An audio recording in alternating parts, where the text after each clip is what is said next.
नमस्कार बच्चों, आपका हमारे YouTube चैनल एकेडमी अम्बाला में स्वागत है। मैं आज आपको कारक के विषय में पढ़ाऊंगी कि यह क्या है और इसका क्या योगदान है।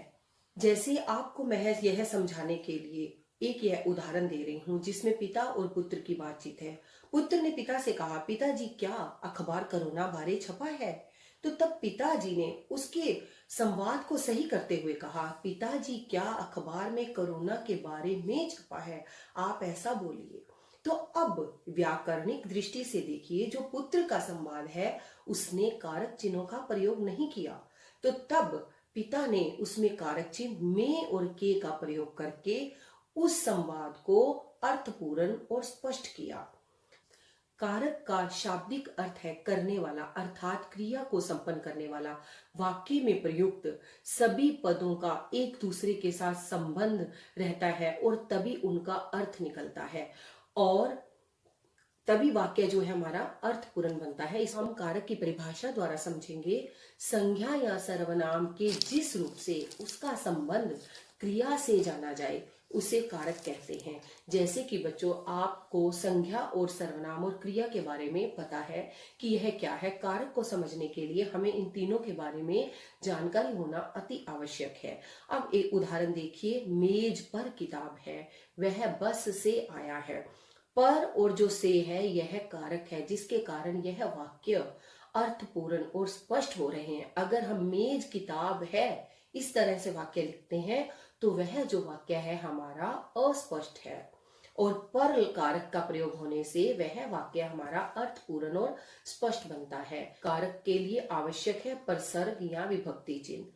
प्रसर्ग क्या होते हैं? जिन शब्दों द्वारा किसी वाक्य में कारक का पता चलता है या कारक की पहचान होती है उन्हें विभक्ति चिन्ह या प्रसर्ग कहते हैं।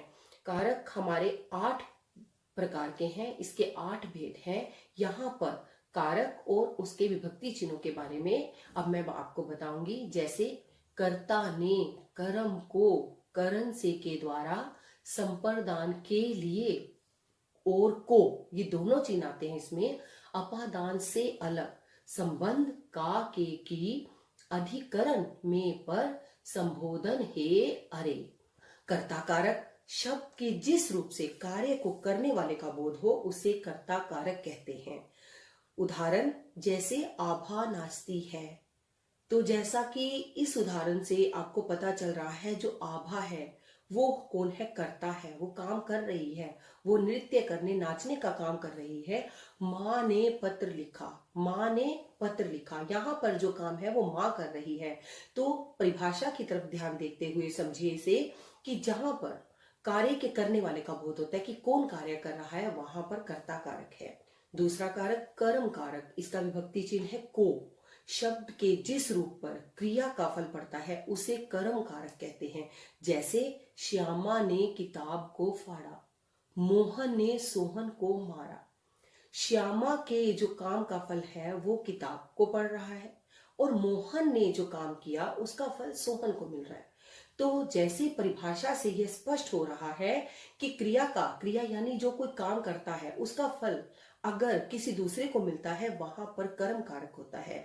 मोहन ने क्रिया की और उसका फल मिला सोहन को। अब हम बढ़ेंगे आगे करण कारक की तरफ, जिसका विभक्ति चिन्ह है से और के द्वारा। करण का अर्थ है साधन, अर्थात जिस साधन के द्वारा हम अपनी क्रिया संपन्न करते हैं उसे करण कारक कहते हैं। क्रिया का अर्थ है, मैं आपको बार बार बता रही हूँ, कोई भी काम। साधारण शब्दों में क्रिया मतलब कोई भी जो काम आप करते हो, अगर हम उस काम को हम किसी साधन के द्वारा अपना संपन्न कर लेते हैं, उसको पूर्ण कर लेते हैं, वहां पर करण कारक आता है। जैसे कि उदाहरण देखिए, नानी जी रेलगाड़ी से आई, मोहन गेंद से खेलता है। नानी जी ने क्रिया की आने की, तो उन्होंने उस आने वाली क्रिया को संपन्न करने के लिए साधन का प्रयोग किया और वह हमारा साधन है रेलगाड़ी। और मोहन ने जो अपना खेलने की क्रिया की उसके लिए उसने गेंद को प्रयोग किया, उसने अपने खेलने की क्रिया गेंद से संपन्न की। संप्रदान के लिए वाक्य का कर्ता जिसके लिए कुछ काम करता है अथवा जिस कारक में देने का भाव हो उसे संप्रदान कारक कहते हैं। साधारण शब्दों में अगर कहीं पर किसी वाक्य में कोई किसी को कोई वस्तु दे रहा है या दे रहा है, वहां पर संप्रदान कारक आएगा। उदाहरण, पुष्पा का भाई उसके लिए उपहार लाया। तो यहां पर जो पुष्पा का भाई है वह उसको दे रहा है उपहार। पिताजी मेरे लिए किताबें लाए, तो पिताजी ने मुझे किताबें दी। मैंने अपने मित्र को पेन दिया, भिखारी को खाना दिया। तो यहाँ पर देने का भाव है। जहां पर कुछ दिया जाता है वहां पर संप्रदान कारक है। अपादान कारक से अलग, संज्ञा या सर्वनाम के जिस रूप से अलग होना, तुलना करना और डरने का भाव प्रकट हो उसे अपादान कारक कहते हैं।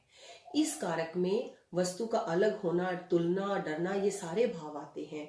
उदाहरण, वृक्ष से पत्ते गिरते हैं। पत्ते क्या है? वो वृक्ष से अलग हो रहे हैं गिरकर। बच्चा कुत्ते से डर गया, तो यहाँ पर डरने का भाव है। गंगा हिमालय से निकलती है, तो इसको हम दो अर्थ में लेंगे। निकलने का भाव भी इसमें आता है और अलग होने का भाव, कि जो गंगा है वो हिमालय से निकलते हुए वह उससे अलग हो रही है, तो इसलिए यह अपादान कारक है। सोहन मोहन से लंबा है, तो यहाँ पर तुलना की गई है, यानी कंपैरिजन है।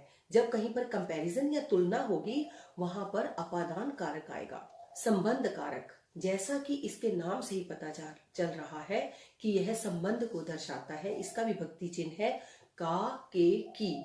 यह कारक संज्ञा सर्वनाम का संबंध क्रिया से ना बताकर आपस में उनका संबंध बताता है, वह संबंध कारक कहलाता है। जैसे कमल राम का पुत्र है, मेरी मां दिल्ली जा रही है। दोनों वाक्य में आप देखिए कि जो राम का कमल के साथ क्या संबंध है, वह उसका पुत्र है। और मेरी मां, मेरा किसके साथ संबंध है? मां के साथ। तो यहाँ पर संबंध दिखाया गया है, वह मेरी बहन है। तो ये इस प्रकार से यह संबंध कारक हुआ। आगे अधिकरण कारक, जिसका विभक्ति चिन्ह या प्रसर्ग है में और पर। जिस संज्ञा या सर्वनाम से क्रिया के होने के आधार अर्थात हमें स्थान का बोध होता है कि वह क्रिया किस स्थान पर है, तो वहां पर अधिकरण कारक आता है। जैसे राम कुर्सी पर बैठा है, राम का आधार है कुर्सी। संबोधन कारक, जिस कारक में किसी को बुलाने, पुकारने या सावधान करने का बोध होता है उसे संबोधन कारक कहते हैं। जैसे हे, अरे। आपने देखा होगा बच्चों कि जब भी आप समाचार सुनते हैं तो नेता लोग जब भाषण देते हैं तो वो भी बोलते हैं अरे, हे। हम आपको बुलाते हैं अरे बच्चों, हे बच्चों। जैसे ये उदाहरण देखिए, हे लड़के यहाँ मत खेलो, भाइयों और बहनों मैं गरीबी दूर करूंगा। हे लड़के, यहाँ पर ऐसे संबोधन किया गया है।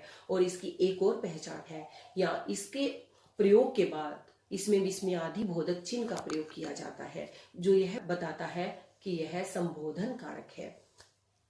अब आपको करण कारक और अपादान कारक के अंतर के बारे में ज्ञान होना आवश्यक है। कई बच्चे क्या करते हैं, करण कारक और अपादान कारक दोनों के विभक्ति चिन्ह से देखकर उसका उत्तर लिख देते हैं, कि जो सही नहीं होता। जैसे ये उदाहरण है, नेहा कलम से लिखती है, गंगा हिमालय से निकलती है।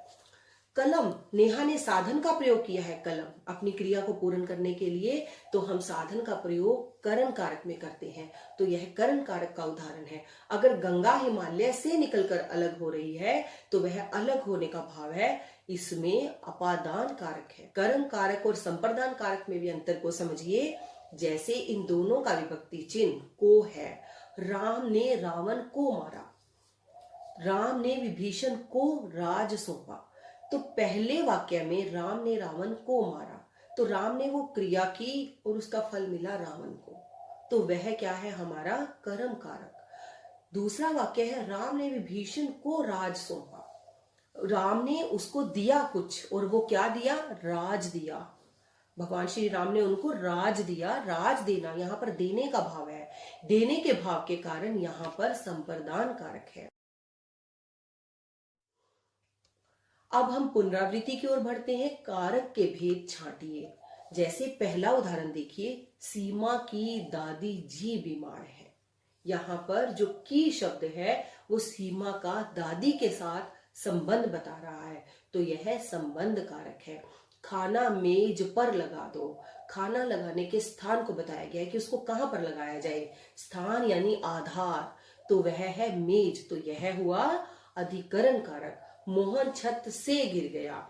अब बच्चों इस उदाहरण में देखिए, आपको लगेगा कि ये छत से भी आधार हो सकता है, परंतु वह उससे गिर गया है, वहां से अलग हो गया है, तो यह अपादान कारक है। रोगी के लिए दवाई लाओ, तो यहां पर दवाई यहां पर देने का भाव है, तो यह संप्रदान कारक होगा। हे ईश्वर हमारी रक्षा करो, यहां पर संबोधन किया गया है और विस्मय आदि बोधक चिन्ह भी है, जो यह बताता है कि यह हमारा संबोधन कारक है। बालक ने खाना खाया, यहाँ पर जो क्रिया है वो कर्ता के द्वारा की गई है और वाक्य का कर्ता है बालक, तो यह उस दृष्टि से कर्ता कारक हुआ। धन्यवाद।